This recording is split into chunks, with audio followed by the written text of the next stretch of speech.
We continue in Washington, where the Director General of the World Trade Organization, Dr. Ngozi Okonjo-Iweala, has shared her views on strategies countries can adopt in reaction to the high-end tariff by the United States.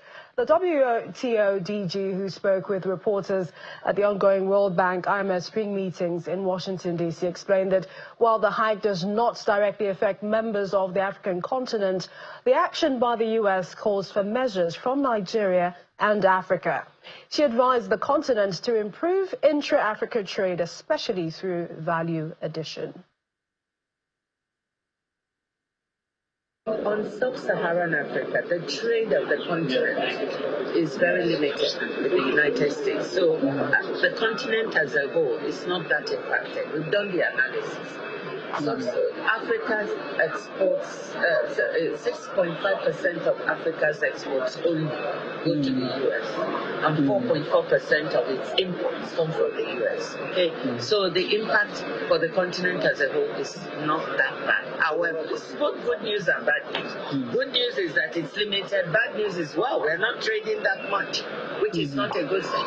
But the problem is that within Africa, there are a handful of countries that are very severely impacted because they've got high reciprocal tariffs put on them, and these are poor countries. From the global environment, the message to Africa is you have to rely on more self-reliance. We have to do more in Africa to rely on our own resources. Now, it's very clear. Aid is disappearing. Okay, there may be a little left, but it's disappearing. We need investment.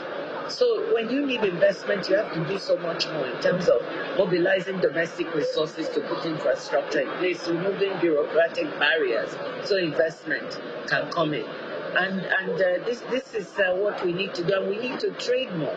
We cannot trade more externally, where our trade is only 3% of world trade, or internally, where intra-Africa trade is 16 to 20% at most.